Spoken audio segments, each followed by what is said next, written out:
Well, I wish you all a very good afternoon, and it's been a little while now since last time I came to speak at one of these days for Mary. I think the last time it might have been in Maddington. Would that be right? Probably, yes. Going back a little while now. And I thought, because in the calendar of the year we're approaching very closely to the feast day of the Annunciation, that it would be appropriate, I think, for us just to reflect a little on this most extraordinary event in the life of Mary.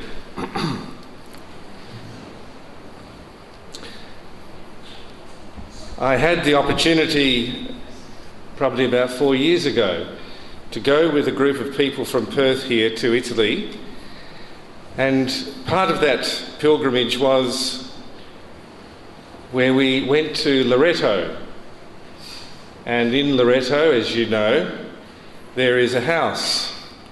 In this beautiful basilica, in the centre of this basilica, there is this house that has been built from what we think are the stones that formed the original house in Nazareth, where Mary and Joseph and the child Jesus lived.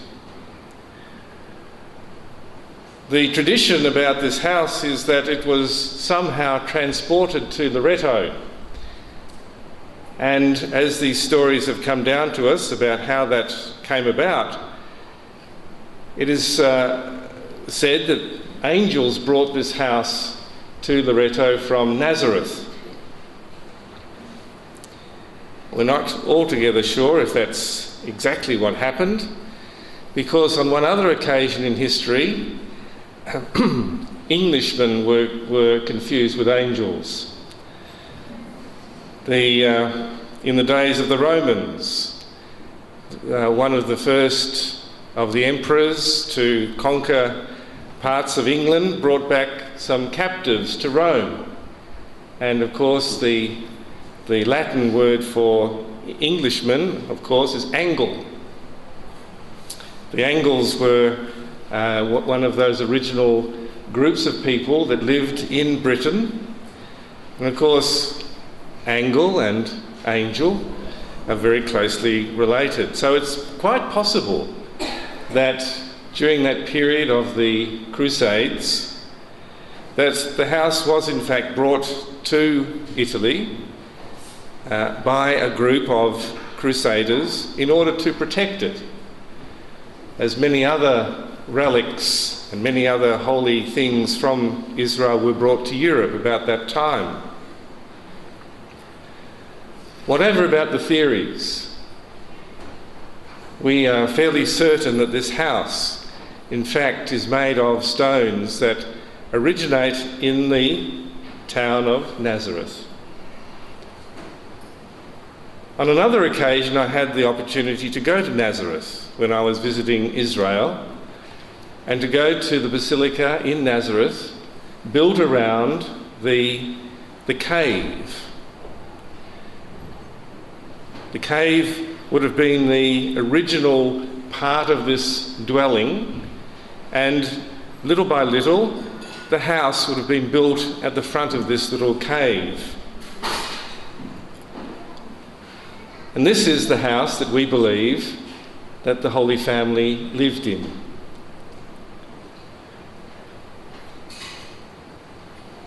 The Annunciation is given its place, the event is given its place in that particular house, where Mary is visited by an angel. We think that Mary was a very young girl. She was only about 14 or 15. And we also think that Mary lived in Jerusalem, very close to the temple, very close to an area where, which was called the Shepherd's Field, very close to the temple where the sheep were kept. those lambs, especially that would be sacrificed in the temple, were kept in this area adjacent to the temple. And it was likely, we think, that that was where Mary grew up. That's where her family lived.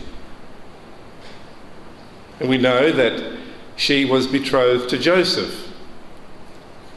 Joseph lived in Nazareth, so not very far from the basilica where this cave is, where the house originally was. There is another house, and this is the house of Joseph. Mary was betrothed to Joseph, and she would have gone with him to Nazareth. And that's why it's there that she receives this vision of a real angel. And this angel is the one who gives her that magnificent mission to be the mother of Christ, to be the mother of God. There's a book, and I was looking before I came in to see whether this book is on sale outside. It's a book called Catholicism. It was written by a priest from America called Robert Barron, and some of you might in fact know of it. He uses the title that was a phrase written about or given to the church many, many hundreds of years ago, describing Mary in these words. This chapter on Mary that he wrote is entitled "Our Tainted Nature's Solitary Boast." What a beautiful phrase. Our tainted nature's solitary boast. Mary has been that inspiration for artists, for poets, for hymn writers, for theologians, for all of those in the church who have sought to understand more deeply this young woman. Even here in the Archdiocese, a man who was not a Catholic, in fact probably didn't believe in God at all, Robert Juniper, produced a most beautiful painting of Mary, which is in the Bateman Parish Church. Even he was in some way drawn to this amazing young woman, and that painting is a reflection of his consideration of who she was and what she did. How she was this young woman whose heart was so open to the Lord, that she was open to the graces of God, and therefore became this amazing woman, a model for us all. But let's get back to the Annunciation. And I think it is the Annunciation itself that gives us a clue as to why Mary has become so popular, not just in the Catholic Church, but in other Christian churches as well. We know the story, don't we? The angel appears to Mary, and he announces to her that she's been chosen to be the mother of Christ. And it's as if the entire world goes silent, waiting for her to give her answer. And there's a bit of that suspense that you can find in this beautiful writing of the Gospels about the Annunciation. There is this pause. What is interesting, first of all, I think, is that there is this invitation. There's an invitation that is given by God to Mary. He doesn't force her. It's a non-violent invitation. It's not forced. God respects the freedom of Mary and her dignity.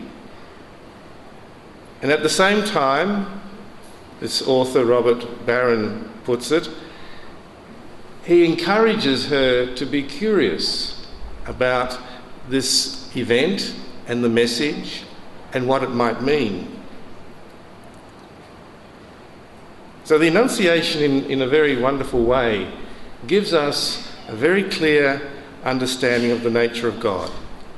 God respects us, he respects the gifts that he gives us, and he never forces. He encourages us, leads us to the life that he has to offer us by invitation. The other point that the Annunciation brings to mind is that in Mary we see humanity at its fullest. What I mean by that, and some of the great fathers of the church have written about the Annunciation, about Mary, and they've always contrasted Mary's faith and her willingness to serve the Lord, to be open to his will, contrasted Mary to Eve. Because there are two great moments in our human history, two great moments of decision. The first one, of course, right at the very beginning, was the one that Eve participated in, where she had to decide whether or not to take that fruit, to reach out and to take that prize that was before her. And that prize was, in her mind, to assume the right to decide what is good or what was evil. And in that story in Genesis of the fall, we see how Eve falls because she is convinced of a lie, the lie that the devil puts to her. And that is that you don't have to obey God. You see, in the Genesis account of Adam and Eve and the fall, you have this beautiful story of how God said to them, you are free to use anything that I have put into this magnificent garden, except for one thing. And the lie that is put to Eve by the devil is that God is being mean because he won't allow you to exercise your freedom fully. He puts a limit on your freedom. You can eat of all the trees but that one. And he says, don't be deceived, because he's jealous. It's as though they are now the rival for God. Instead, if we read this beautiful story in Genesis, we can see the generosity of God. He wants us to exercise all of the powers, all of the gifts that he has put into our lives. He wants us to exercise those to the full. Again, if we go back to the early great fathers of the church, some speak of this, and they speak about the Garden of Eden as being the full range of possibilities and opportunities that are available to us. So humans are engaged in all sorts of different activities of mind and action. We involve ourselves in politics, in philosophy, in art, in science, even in developing relationships with other people, friendship. So God was saying to us, as he entrusted this universe to us, exercise all of the powers that I have given you. All of those gifts that I place in your life. Make them count. Let them not lie there as some sort of potential, but let them be things that we use in order to bring about a new world in which there is the possibility of love, in which there is the possibility of people being raised so that they will know God and love him. So we get back to this prohibition. Why did God forbid them using the fruit of this one tree? Because we're not rivals of God, and God is not jealous of us. He's given us these gifts of intellect and will. He's given us those abilities in our lives in order to develop beautiful relationships with other people. Well, Father Barron in his book argues that God restricted Adam and Eve. He restricts us too. He's asked us not to reach out and assume for ourselves that divine prerogative to decide what is good and what is evil. He wants us to leave that to him. And why? Simply because God wants us to fall in love with him. What Father Barron means by that, I think, will come out if you listen, I hope patiently, to an extract from that chapter on Mary.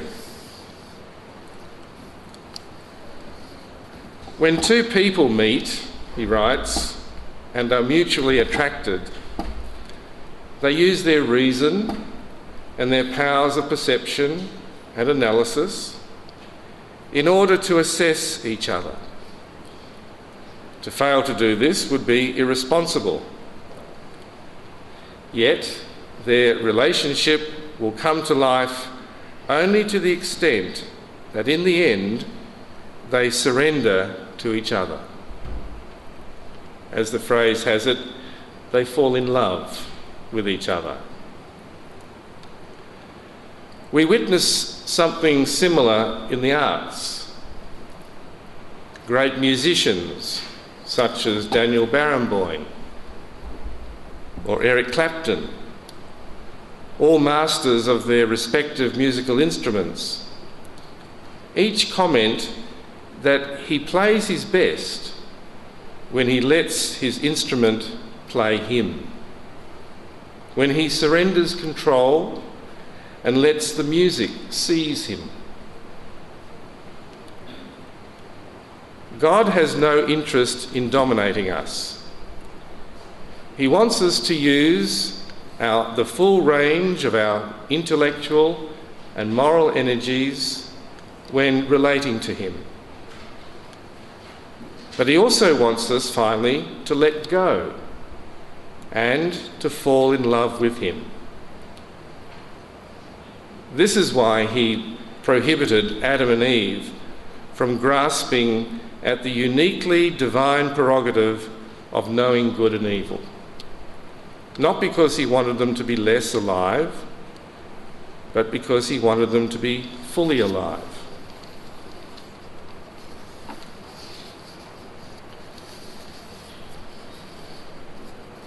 This Annunciation story is really showing us in the life of Mary, but also in our lives too, the way in which God, having given us these gifts of freedom and intelligence and those deep desires in our lives, that at no time does he want to take those away from us or reduce them, diminish them. In the story, we find that when Mary is told by the angel that she is to be the mother of the Son of God, and she hasn't, as she says, known a man, her understanding of what is happening is being stretched to the very limit. What can it all mean? How can all this come about? And so she's left, given her freedom, given her integrity, given her intelligence, she is left with the only thing that she can do, and that is to surrender to the power of God. Surrendering in the sense that Father Barron has written. Falling in love with God, with the love of God, and trusting in that love of God. That plan of God is something that she can trust. That plan of God is something that will deliver great benefit to her and perhaps to the world. She doesn't know exactly how it will unfold. But having been stretched to the limit of her understanding, all she has left is trust. And so she says, I am the handmaid of the Lord. So unlike Eve, Mary doesn't grasp at power. She isn't disobedient, she's quite the opposite. And in her obedience, in her obedient response to the Lord, she's able to say, may it be done to me according to your word. This is what makes Mary intriguing, because she poses for us a challenge. Just as she is a model, she poses for us a challenge. Are we able to say that we have fallen in love with God to the extent that we can surrender to him? That we can let go? That we can trust in his love? Especially at those times when it is very hard to do so. So I finish by saying this very simply, that the Annunciation in the life of Mary, in our lives too, can bring about a paradox. In Mary, by letting go, by saying yes to God, not finding the strength, perhaps even the courage, but being able to let go and allow these gifts of God to flood into her in a wonderful way, she becomes the richest of people, the most powerful of people. So in her poverty of understanding, she gains these wonderful graces. And that's why the angel can say to her, you are full of grace. You are someone who is deeply disposed to receive the gifts of God. And in that way, she becomes so rich. And that paradox is there for us in our lives too. That question comes many times in our lives. When we reach that moment when we are called to let go, to surrender,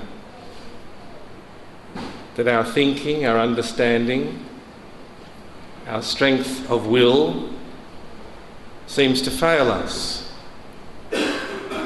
We need to say to the Lord, Lord, let me experience this work that you wish to do within me. Let my heart be open to what it is that you're calling me. The paradox is that when we do that, we receive that power, that strength, that grace to live life to the fullest. So hopefully these little reflections help us today as we gather and we dedicate this day to prayer. Above all, thanking God for the gift of Mary, Mary who is our model of the Christian response to God. We thank the Lord for the gift of Mary and her faith and her openness to that will of God. And we pray, I hope, that we will have that courage to do the same, to have that same courage that would say to the Lord, let it be done in me. Give me that grace to surrender to you, to the good that you propose for my life, even if I cannot see it or understand it.